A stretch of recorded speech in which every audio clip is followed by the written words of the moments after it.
It is funny in that respect because you do just want this woman to just beat the shit out of this guy.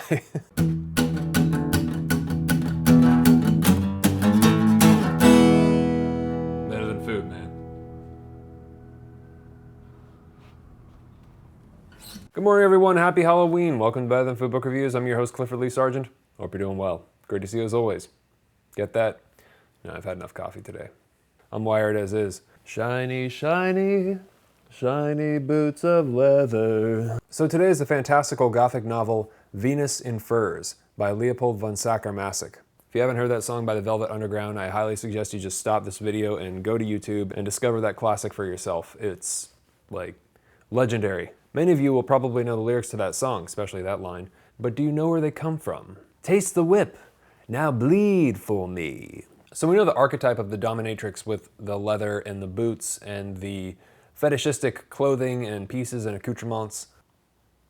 But I wonder if many of us have had the opportunity to read the story where all of that originated from, and that would be Venus in Furs. In fact, the condition known as masochism, which is defined in the dictionary as the tendency to derive pleasure, especially sexual gratification, from one's own pain or humiliation, was named after the author, Leopold von Sacher-Masoch. He did not approve of his name being used for that particular pathology, even though he actually most definitely experienced it, if we're to trust, the information on his bio, which just pretty explicitly says, yeah, he he was that character, and a lot of the events in the book actually are kind of lifted from real life, including the crazier stuff. Masoch was born in what's now Ukraine, and this is confusing because it was like the Austrian Empire or the Habsburg Empire or something, and like the geography gets really confusing to me because it seems like there are a whole bunch of different cultures kind of in this place at the same time, and it changed a lot within the next coming decades. But I believe he was Galician or Galician. He studied history, law, and math and became a professor and eventually became an author, making plans for this large 6-part volume kind of all-encompassing piece of work called the Legacy of Kane, but only 2 of them were actually finished. Venus in Furs, his most famous work by far, was written in German and came from the first volume of that work, I believe. Also, this is quite the interesting piece of trivia. He is the great-great-uncle of Marianne Faithfull.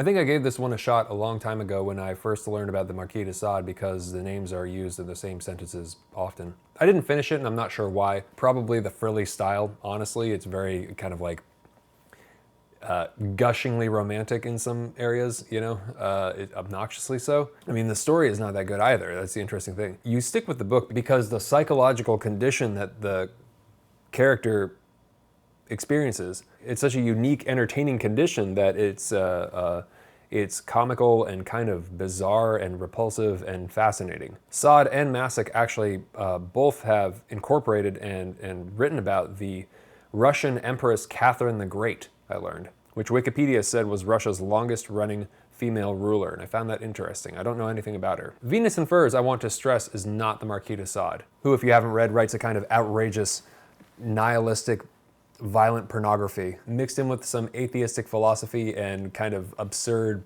cartoonish satire. He's kind of just acting out. He's just trying to be as shocking as possible. He's not really, I don't know how serious we're meant to take it, This one is actually a cohesive narrative. Erotic by its nature, but not graphic. The main focal point of the book is the psychological structure of the protagonist's mind. His name is Severin. The strange tastes of this man. His desire to be enslaved and dominated, owned by this woman, the object of his desire, who he believes looks, is the spinning image of Venus. He fell in love with the statue, and then he met her, and she kind of like manifested in reality, and so he's devoted in body and soul to this woman.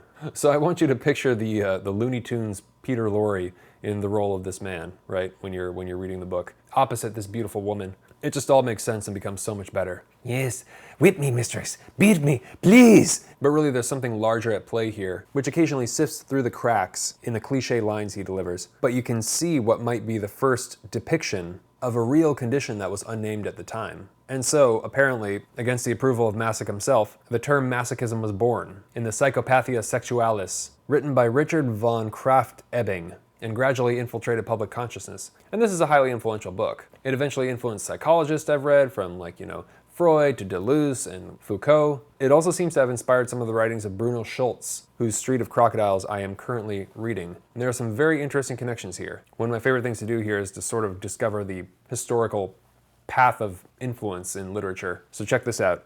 This influenced Franz Kafka, and you can spot this in his most famous short story of all time. In the book, Venus, the woman's name is Wanda. The man's name is Severin, but his slave name, because he's enslaved by this woman, we'll get into it.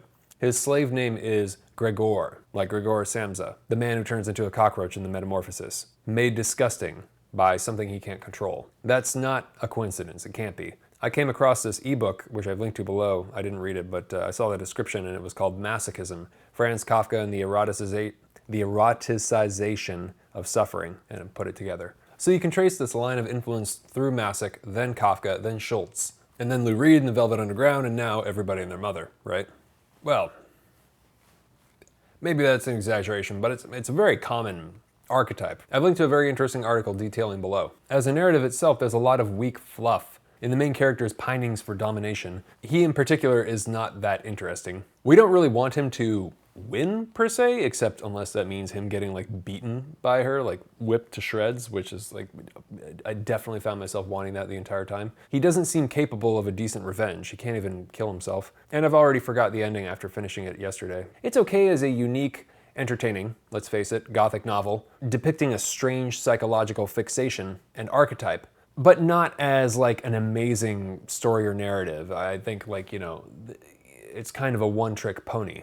The trick is really interesting, but that's really the crux of the whole thing. That's the original component, is just this guy's wanting to have the shit beat out of him by a woman.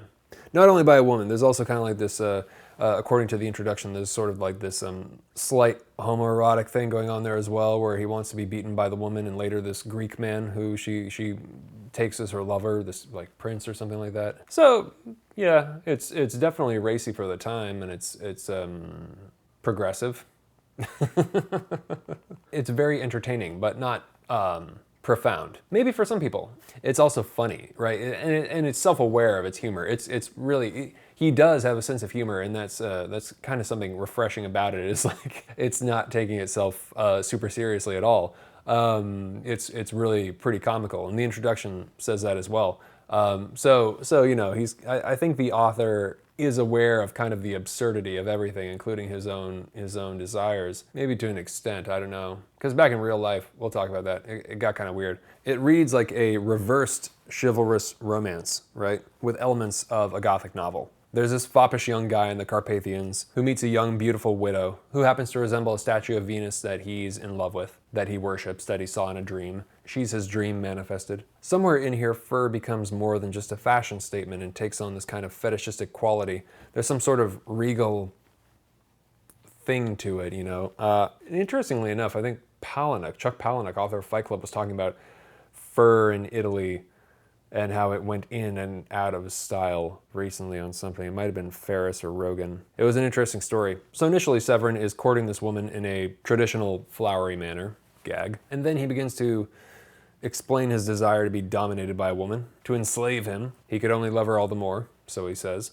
And while initially resisting, this woman, Wanda, becomes intrigued, though of course thinking at the same time, and rightfully so I might add, that this guy is in no way husband material. In that capacity, he's completely ineffectual. But eventually the temptation is just too strong, and she begins to carry out his fantasies, up to the point where she carts him off to Italy, and actually draws up a contract not only enslaving him, but also having him sign his life away. So now she can kill him at any moment. His life is in her hands. His fantasy has become all too real, and he's immersed in what the introduction calls an enthusiastic self-annihilation. So let's read this contract, because it's really funny.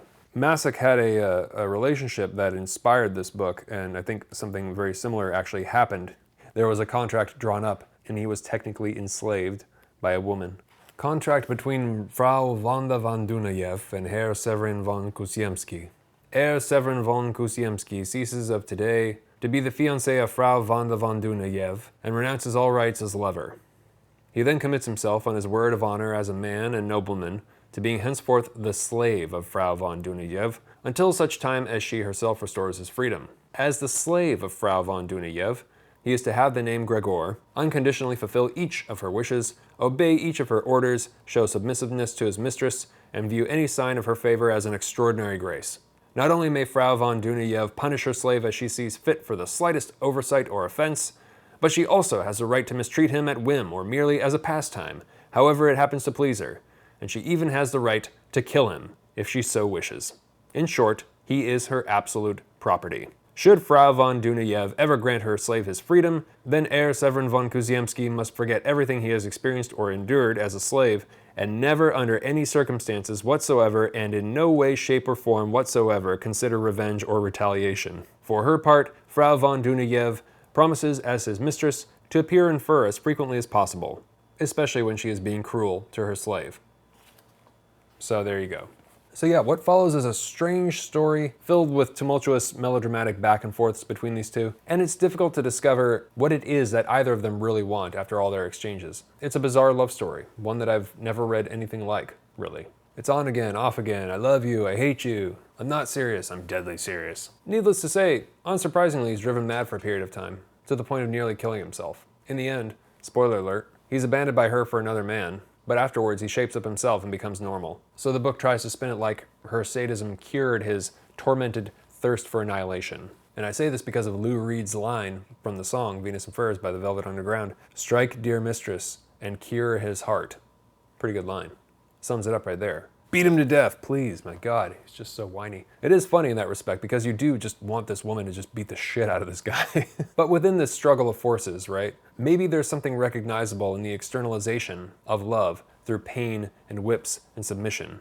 I think that's one of the strongest things about it because in order to keep reading, you have to recognize that there's something that's not totally out of the realm of plausibility. And maybe for some people more than others, but there's definitely something where you can spot the infatuation to such an extent that the priority is no longer his own life. His survival instincts are kind of overridden by his passion. And that's a very real thing that I think a lot of us can totally relate to on some level. So that's probably what makes the story so interesting for me personally, is that you can definitely empathize on that level while not sharing his preferences for being beaten with whips, and also the fur thing, and also this kissing of the feet thing. But I think we can definitely all relate to, on some level, not on this level, but relate to the plunging into obsession with the beloved or something or someone we love,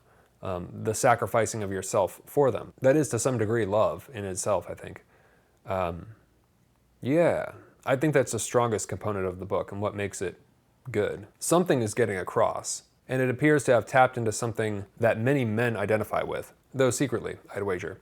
Women too, for sure. Perhaps he wrote it as a method of trying to find a woman who would love him, and indeed history would seem to support that hypothesis, as he actually got a letter from a woman who signed her name the same as the female despot's, Wanda, and they ended up getting married, and that's very funny because, well, it's tragic for her, most definitely, because of what she got herself into. She wrote her memoirs, and apparently it was this, as the introduction calls it, let's see, a sort of astonishing housewife's lament, a harried account of trying to raise the children and make ends meet while keeping in mind that at the end of a long day she still had to put on her furs, pick up her whips, and become her husband's merciless ideal. Yeah, that's a more realistic scenario that I think we could kind of all imagine. Like, oh God, I gotta do what? Oh, it's another full-time job. Cook the dinner, raise the kids, beat the husband, all in a day's work. Oh man, that must have been a hard life. That sucks. I think he left her too, which really is just a testament to this guy's character. So, better than food?